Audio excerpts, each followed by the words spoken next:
As Thornhill entered the second half of the 19th century, earlier prosperity seemed to linger on in Thornhill, and the number of new homes built between 1840 and 1860 and still standing today seemed unprecedented. Master builders arrived from England to assist in the construction. One such master builder to arrive from Devonshire was John Martin. At least 5 of his buildings stand today, such as this house at 34 Center Street, built by Martin for Joseph Walls in 1845. At least 5 generations of Martins eventually lived in this house right up to the 1960s. The Martin House at 46 Center Street is an excellent example of a neoclassical frame house with fine detail, especially the doorway. It was probably built in 1844 on a quarter-acre lot bought from David Soules. This delightful Ontario classic frame house was built about 1855 for Josiah Purkis, merchant and postmaster. It combines Revival, Gothic, and Italianate detail. Note the similarity of these windows to another Martin building that once stood next door, the Wesleyan Methodist Church. The Wesleyan Methodist Church was built by John Martin in 1838 on Normark Crescent. It was moved to Center Street in 1856. On the evening of June 19, 1983, in a suspected case of arson, fire partially destroyed this building, which had earlier been used by a Dutch Reformed congregation and latterly as a dance studio. The Historical Society attempted to dismantle this building for future restoration. At present, there are plans to restore at least the bell tower and to salvage a few of the pews. The bell for this bell tower was installed in 1893 and moved to permanent location in front of the United Church on Dudley Avenue in the early 1960s. This traditional frame house at 7714 Yonge Street was built by Martin for W.O. Stark, schoolteacher, in 1853. Further north on Yonge and somewhat later, John Martin built this classic brick house about 1860. Note again the door similarities to earlier Martin houses. This home was built for the 3rd rector of Holy Trinity Church, the Reverend Edward H. Dewar. It was the residence of 11 successive rectors of the church and is now owned by Canada Trust. Good example of institutional use compatible with heritage conservation. Another master builder of the era was John Edey from London, England. At least 4 buildings credited to him are still in existence in Thornhill today. This is the famous Edey House, built in 1845. It was originally located on the west side of Yonge Street, south of Jane, but was moved intact in 1966 to Leahill Drive. The home has been studied by many students of architecture as an excellent example of pre-Confederation Gothic architecture. The Seager House at 408 Center Street and the farmyard was laid out by Edey in 1847. A road along the back of the farm site ran to Yonge Street into the yard of this other Seager house at 7822 Yonge, built about 1850, also probably by Edey. This house 2 doors down at 7808 Yonge was built by Edey for Edward Seager in 1856. Finally, St. Luke's Roman Catholic Church was built under the workmanship of John Edey in 1847. Edward Seager was instrumental in its founding. The church is currently St. Volodymyr's, a Ukrainian Catholic church. The millennial shrine was consecrated in 1989, commemorative of 1,000 years of Christianity in the Ukrainian religious tradition. Many other homes were built in the 2 decades preceding Confederation, and their existence in various states of repair is noted here. First, along the oldest street, Yonge. Starting from the south, we have this Ontario Regency Cottage at 7320 Yonge. It was built by James Chapman, son of Crown grantee Nathan Chapman. It was built around 1840 and demolished on October 15, 1987. The Historical Society made a valiant effort to restore this, the only Regency cottage in the Thornhill area, to its original condition. However, arson and subsequent demolition made that impossible. This area is now being developed for high-rise apartments. This house at 7382 Yonge was built by Isaac Chapman, James' brother, in about 1865. It stands on the site of the original log cabin built in 1794 by the 16-year-old grantee Nathan Chapman. Isaac Chapman was a farmer, a school teacher, as well as a justice of the peace. Court was often held in this house until the heavy caseload demanded larger quarters in the Thornhill Hotel. It was this Isaac Chapman who swore out the warrants for the arrest in the murder of Jack Arnold in a case of mistaken identity in a Thornhill hotel in 1885.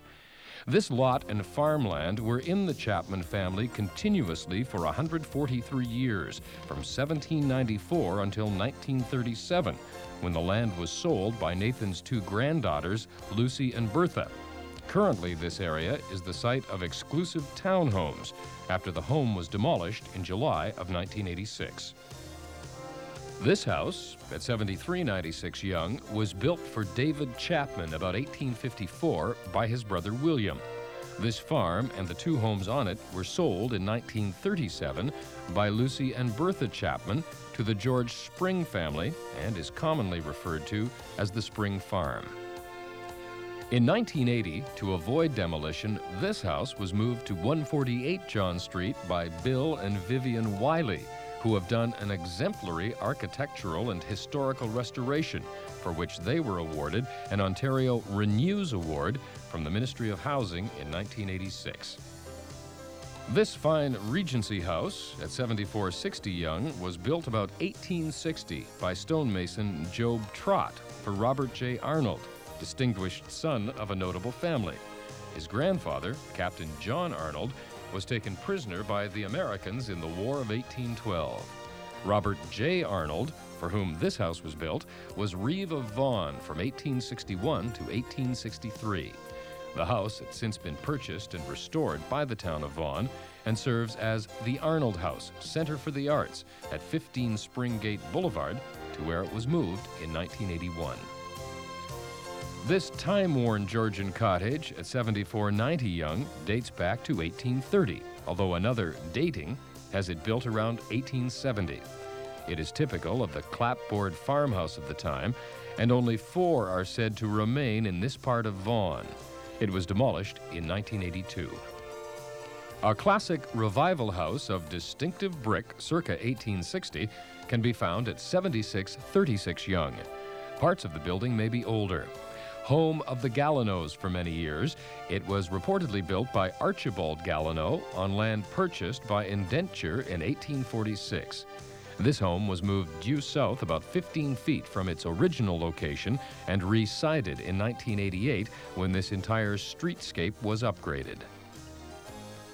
Built in 1843 for Robert A. West, merchant, this fine neoclassical frame cottage is still lived in today by his great-granddaughter Louise, pictured here at the first annual Thornhill Festival Ball with her late husband, the Honorable Justice Donald Keith. This is almost certainly the only home in Thornhill continuously owned by one family from its construction in 1843. Across the street, somewhat cluttered by strip mall architecture, stands the shell of the original Robert West store. This excellent Greek Revival frame church was built in 1846 for the British Methodist congregation. Following the Methodist Union, it was sold to the Presbyterian Church and moved to this location at 7802 Yonge in 1849. This building has been lovingly restored by John and Kathleen Wilson in 1987 and has been designated as an historic building by Vaughan Municipality. Directly across Yonge Street, this original building, built circa 1845, was once a saddlery and has been preserved and converted for contemporary commercial use. Center Street, also known at one time as the Woodbridge Rd or Highway 7B, was upgraded to its present standard between 1923 and 1928, although as a trail it was probably opened in the 1790s. Along this street, a number of historic homes dating back to this one, built in 1825 at 19 Center Street by Robert Shooter, is also known as Homewood Hall. Dr. John McConnell lived here from 1869 to 1874. Later owners were Dr. David A. Nellis and Dr. W.H. Carlton, followed by the David Boyle family. The current owner is Paul Robert. The home at 18 Centre Street is an excellent Ontario classic brick with Greek and Gothic elements, built about 1845 for Mason Cogswell, a wagon builder. Cogswell is buried in St. Luke's Cemetery. His wagon yard was near the northwest corner of Yonge and Centre Street. Cogswell had the misfortune of losing 6 of his children, probably to cholera or smallpox epidemics, before any had reached the age of 25. Cogswell passed away in 1899, and his wagon and blacksmith shops sold. These 2 Centre Street buildings by John Martin, as well as 2 more Martin-built homes across the street at 34 and 46 Centre Street, have already been noted. Further west at 141 Centre Street stands this dignified Georgian stucco house built for Owen McCartney in 1840. This home and gardens have been lovingly maintained by Edward and Joyce Duder, who have lived here since December 27, 1953. The home had for many years belonged to the Cox family, and upon his death in 1905, Joseph Cox left the home and 4 acres of land to the Presbyterian Church. The Duders acquired this home from John Guest, headmaster at Appleby College, who lived here from 1938 to December of 1953. This pretty Ontario cottage with Gothic bay windows was built in 1903 by John Davidson on the site of an earlier house built in 1840. Its unique charm was its good proportion and its carpenter's vestibule. It was located at 187 Centre Street, but was demolished in 1981. The Seager farm, originally at 408 Centre Street, also once called the York Hills Farm, was first granted to Edward and Edmund Seager, 21-year-old twin brothers, who bought this land in 1847 from Benjamin Thorne after coming to Canada in 1832 as a result of tales told them by a seafaring uncle. This area became a subdivision, Rosedale North, in 1986, although the original home still remains intact on Rose Green Drive. 3 more historic homes complete the inventory of historic homes on Centre Street. These last 3 are post-Confederation, such as the one at 24 Centre Street, built in 1894. And these 2 attractive homes, side by side, at 78 and 66 Centre Street, respectively. The one on the left, with Gothic porch and gable, dates from 1880, possibly built for the Seager or Shooter family, while the one on the right is an excellent Gothic house circa 1875, with patterned brick and fine carpentry not characteristic of the old homes in this agricultural milling village. One of Thornhill's prettiest streets is Colborne Street, named after Sir John Colborne, Lieutenant Governor of Upper Canada from 1828 to 1836. He established Upper Canada College in 1829 and was married to Elizabeth Yonge, whose family gave us the name for Yonge Street. He assessed the causes leading to the rebellion very accurately in a letter to Colonial Secretary Sir George Murray on February 16, 1828, in which he wrote, Much of the discontent or irritation which has of late years existed in Upper Canada appears, I think, to have originated in a jealousy of the supposed influence of the individuals holding the chief official situations at York and of their control over the numerous district appointments. The discussions afforded an opportunity to the supporters of the licentious press of this place to promote and encourage the clamor. At the head of Colborne Street are these 2 splendidly renovated historic homes that have been converted to commercial use. The one on the left being built originally by the Gallanoughs, the other on the right by John Carter in 1846. The house on the right was originally 1 story, but a 2nd story was added sometime between 1851 and 1861. The first building on the left down this street is the Thornhill Village Library, beautifully restored through community, corporate, and governmental effort. This originally was the home of Mrs. Ellen Ramsden Nee Frizzell, built in 1851. This beautiful cranberry-colored cottage was built for William Lane, a cooper, in 1846. Prior to the 1880s, it was used as a surgery by Dr. John Reed.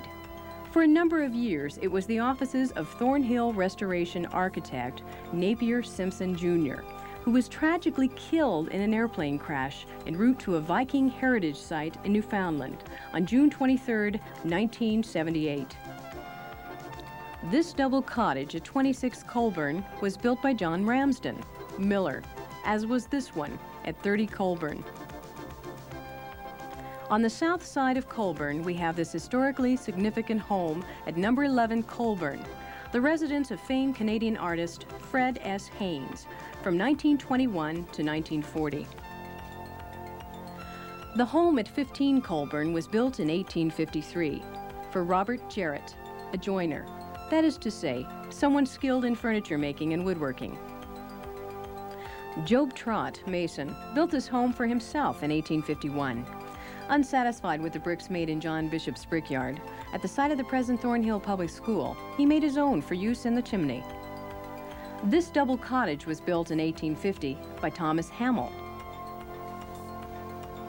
Immediately south of Colborne is John Street, again named after Sir John Colborne, although at one time it was known as the Milbourne Road after the Milbourne family, who built this home at 104 John Street in 1845. The Milbourne family owned a tavern in 1829 on the west side of Yonge at John Street, an area sometimes known as Brewer's Hollow, because of the two breweries located near there from 1825 to 1875. Joseph Milbourne, a Quaker, took no part in the rebellion of 1837. But being the owner of a tavern, a popular meeting place for the rebels, he was accused of being a Mackenzie sympathizer, arrested and banished after the rebellion to Van Diemen's Land on the northern tip of Australia, and the tavern delicensed. He was subsequently pardoned by Queen Victoria. The hotels at the corner, not unlike the one pictured here, were successfully known as the Milbourne Inn.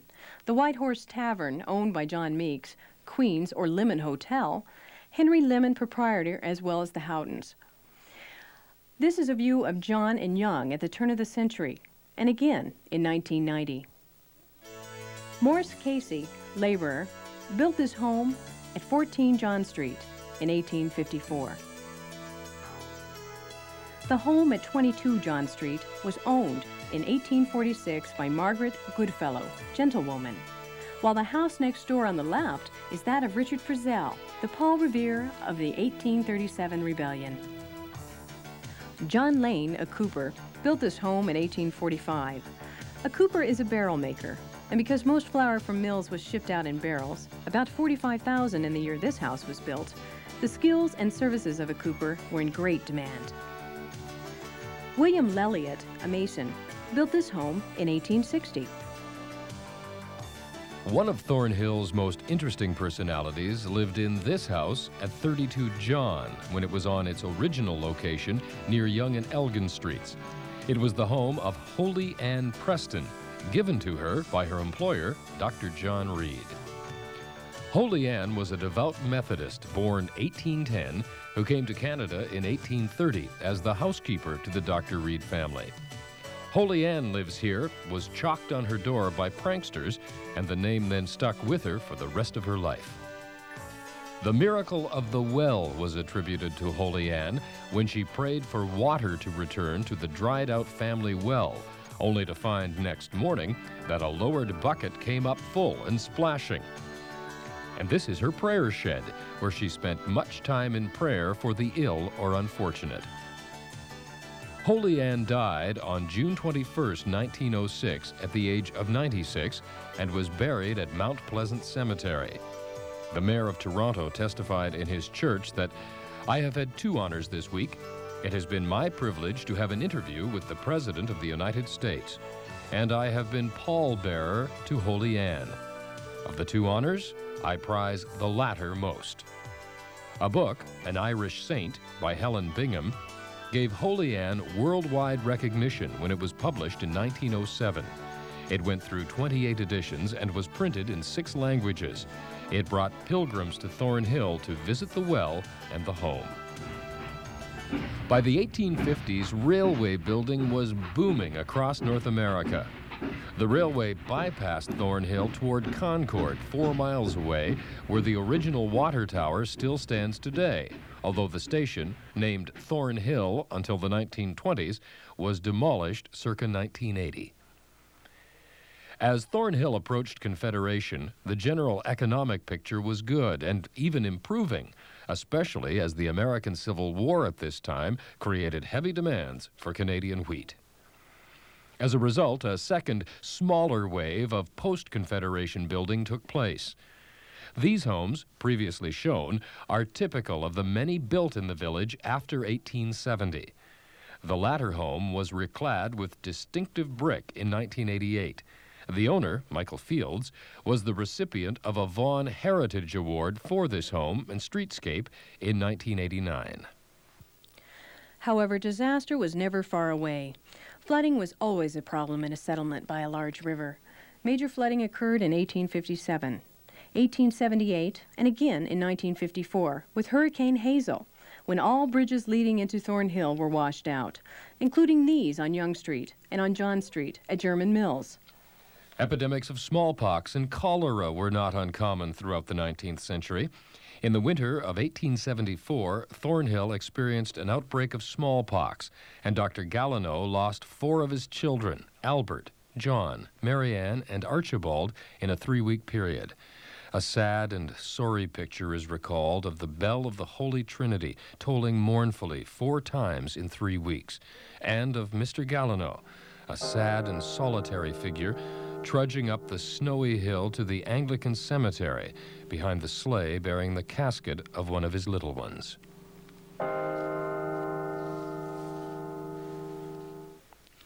In the 1880s, Thornhill began to gain publicity as a health spa. The Hawthorne Spring residence was founded in 1884 by John Lundstaff on the former property of Benjamin Thorne, now the Thornhill Country Club. It drew hundreds of visitors to the village, each hoping to find relief from various ailments through the water with its valuable mineral content. The property in later years became a favorite place for afternoon walks. Thorough MacDonald remembers mineral water being bottled and shipped away from a little frame building near a spring halfway down the hill, north of the old Presbyterian church. This building was later used by his father, a group of 7 artists, J.E.H. MacDonald, as a studio. In 1888, the first village telephone was installed in the Lindsay Francis General Store on the east side of Yonge St. The exchange was moved in 1944 to the Francis Block, built in 1896 and still standing today.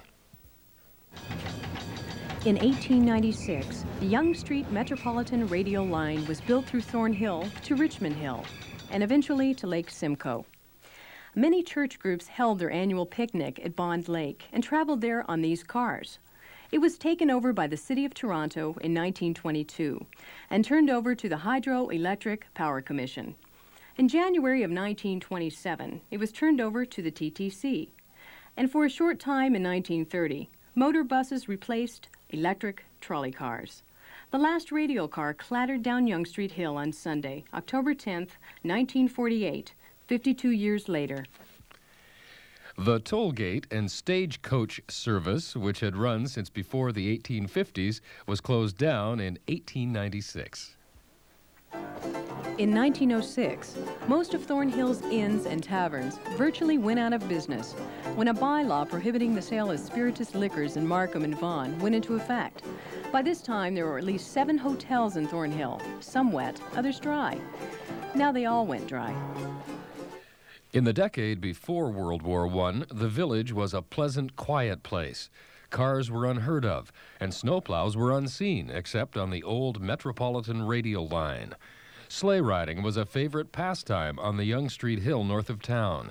Even in summer, it was safe to play baseball on the road in front of the Francis Block, and dogs slept on the road if they felt like it. On September 17, 1910, the Thornhill Reunion at the Thornhill Springs drew together many former and present residents to talk and reminisce about old times against a backdrop of a warm, sunny day filled with games, music, and people. The rural beauty of Thornhill attracted many people to the area, including famed group of 7 artist J.E.H. MacDonald. He bought a home on Center Street, in which his son Thoreau, also a renowned artist, lived until 1987. It was from the backyard of his Thornhill home that J.E.H. MacDonald painted the famous, although controversial, Tangled Garden in 1916.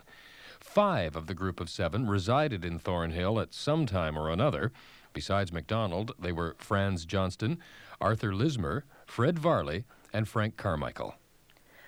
Motor cars began to gain popularity in the 1920s, and many farmers bought them, although they rarely took them out on the road. When they did, the results were sometimes disastrous. Sports as entertainment was beginning to gain popularity at this time. This is a picture of the Ontario Women's Hockey Champions 1919-1920. The deciding game was played against Ottawa in a Toronto arena. Members of the winning team were Marguerite Boyle, Hazel Riddell, Gladys Grice, Edith Lusby, Marjorie Farr, Winifred Simpson, Mary Francis, Lillian Francis, and Mrs. Saunders Finley, wife of the hotel keeper, as spare. Albert Pearson and later Jim Pearson were managers. Thornhill was always an active sports center. In 1896, a large ice rink was built behind Victoria Hall, where the present-day tennis courts are in Thornhill Park. It came down in 1905, and another was built at the southeast corner of Brook and Center Streets, which was torn down in 1936.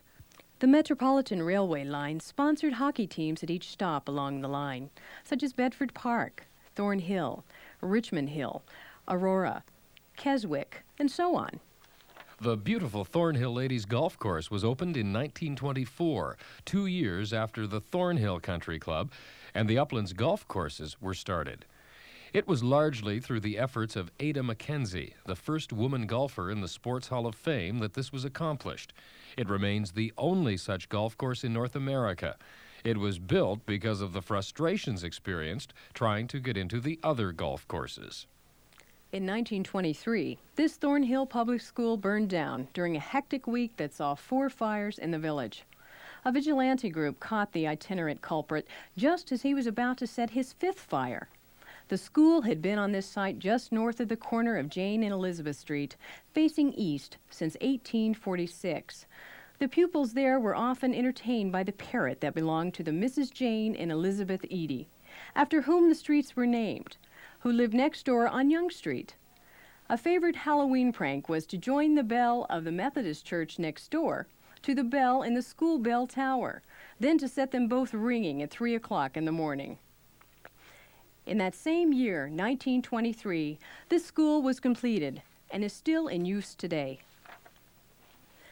Fire in 1950 removed another famous Thornhill landmark with a distinctive bell tower. This hotel, formerly known as Hughes Hotel, burned down in a spectacular fire on the night of January 25, 1950. The hotel had seen its best years under the ownership of Saunders Finley, who purchased it in 1920 and opened up a billiard room, a Saturday night ice cream parlor, as well as reestablishing the dining room, 6 stables, and an upstairs ballroom. Business was brisk. A few months after Saunders Finley sold out to Nelson Grinnell, the hotel was ravaged by fire, and all that remained was a melted bell and some memories. The prominent bell had sounded many alarms in the past for village fires and tolled its last alarm on the night of January 25, 1950. This McNeil Anstey block was built on this same site in the same year. Another era was coming to an end. After the war years, Thornhill went through rapid and dramatic change. A new outdoor swimming pool was built by the Thornhill Lions Club with a generous donation from the Leach family from Leachcroft Farms in 1946. Going for mail ended, and many new subdivisions were opened. In the fall of 1977, largely through the initiatives of Bill and Lucy Trow, the Thornhill Village Wheat Sheaf Festival was started. In June of 1980, the first village picnic was held, featuring the annual tug-of-war between the residents of Markham and Vaughan. In 1988, Old Thornhill and Markham and Vaughan were designated Heritage Conservation Districts. This has resulted in extensive renovation to some older homes, such as this one at 156 Brook Street, built in 1946, and renovated to Heritage Conservation Guideline standards in 1988. Today, there remains, as in many better European cities, part of the Old Town, Old Thornhill, a legacy of respect for the past 200 years and a challenge of continued preservation to present and future generations.